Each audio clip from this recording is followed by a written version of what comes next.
Halo, selamat datang kembali di Barman, channel edukasi bar tempat kita membahas dunia hospitality dan mixologi secara profesional dan mendalam. Baik, hari ini kita akan membahas satu botol yang perannya sangat krusial di setiap bar, namun seringkali disalahpahami. Banyak yang keliru menganggapnya sebagai spirit. Banyak juga yang mengabaikan cara penyimpanannya. Padahal tanpanya, minuman klasik seperti Negroni, Manhattan, dan Martini tidak akan pernah tercipta. Kita akan berbicara tentang vermouth. Mari kita pahami bersama apa sebenarnya vermouth itu, mengapa sejarahnya penting, dan apa satu kesalahan fatal yang harus dihindari oleh setiap bartender profesional terkait botol ini. Baik, pertanyaan dasarnya, apa itu vermouth? Jawabannya adalah aromatized fortified wine. Mungkin terdengar teknis, tapi mari kita bedah satu persatu agar mudah dipahami. Wine atau anggur, ini adalah fondasinya. Bahan dasar vermouth adalah anggur. Ini penting diingat, dia bukan spirit. Fortified atau diperkuat artinya wine tersebut ditambahkan spirit atau umumnya brandy untuk meningkatkan kadar alkoholnya, biasanya menjadi sekitar 15 hingga 22% ABV. Aromatize, yaitu diberi aroma, ini adalah elemen kuncinya. Wine yang sudah diperkuat tadi diinfus atau direndam dengan berbagai botanical rempah, akar-akaran, kulit kayu, dan herbal. Dan sebagai catatan, nama vermouth sendiri berasal dari kata Wermut, bahasa Jerman untuk wormwood atau artemisia. Ini adalah tanaman herbal yang menjadi karakteristik wajib dan pemberi rasa pahit khas pada resep vermouth. Jadi kesimpulan sederhananya, vermouth adalah wine yang diperkuat dan diberi aroma.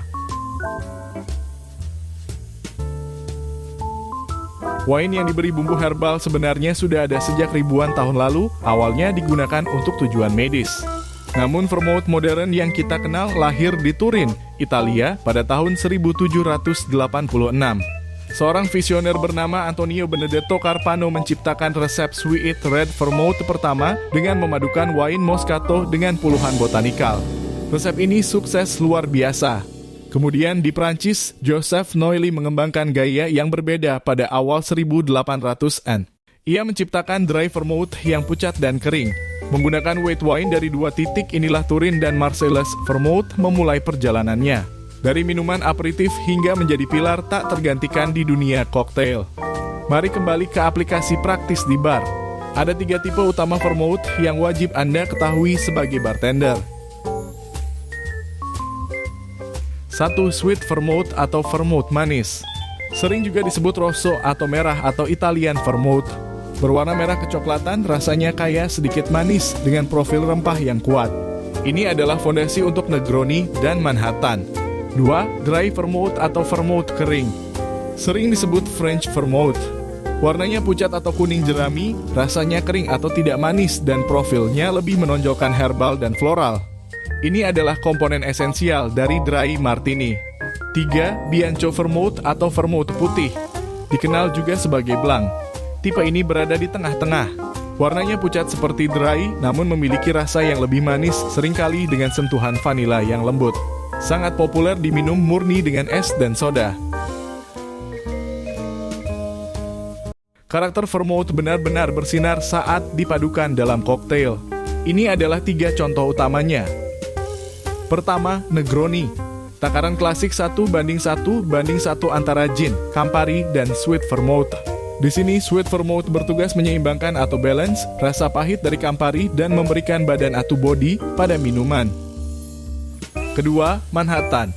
Umumnya 2 bagian rye whiskey atau bourbon, 1 bagian sweet vermouth, dan Dutch bitters. Vermouth memberikan punggung atau backbone dan kompleksitas rasa yang menyatu sempurna dengan karakter whiskey.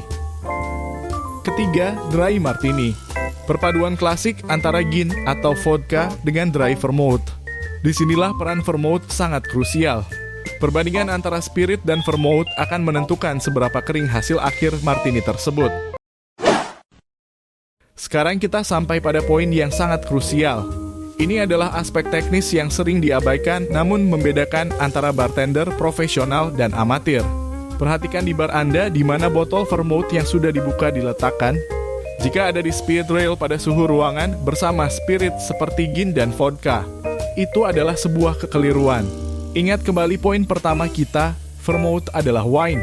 Apa yang terjadi pada wine yang dibiarkan terbuka di suhu ruang? Dia akan teroksidasi. rasanya akan rusak menjadi datar dan tidak segar. Hal yang sama persis terjadi pada vermouth.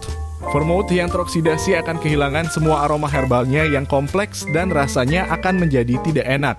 Solusinya sangat sederhana, selalu simpan vermouth di dalam kulkas atau chiller setelah dibuka. Setelah dibuka, vermouth harus selalu disimpan di kulkas untuk menjaga integritas rasanya. Di suhu dingin, vermouth dapat bertahan jauh lebih lama, antara 1 hingga 3 bulan. Jangan pernah merusak koktail premium Anda dengan menggunakan vermouth yang sudah rusak karena oksidasi. Jadi, bisa kita lihat vermouth bukanlah sekedar bahan pelengkap. Ia adalah komponen kompleks dengan sejarah yang kaya, karakter rasa yang unik, dan yang terpenting, memerlukan penanganan khusus yaitu penyimpanan di suhu dingin. Memahami vermouth secara mendalam adalah kunci untuk menguasai resep-resep klasik. Saya ingin mendengar dari Anda. Silakan tulis di kolom komentar brand vermouth apa yang menjadi andalan di bar Anda. Atau mungkin Anda punya resep favorit menggunakan vermouth. Terima kasih telah menyimak. Tetap profesional dan terus belajar. Saya Barman, sampai jumpa di video edukasi bar berikutnya.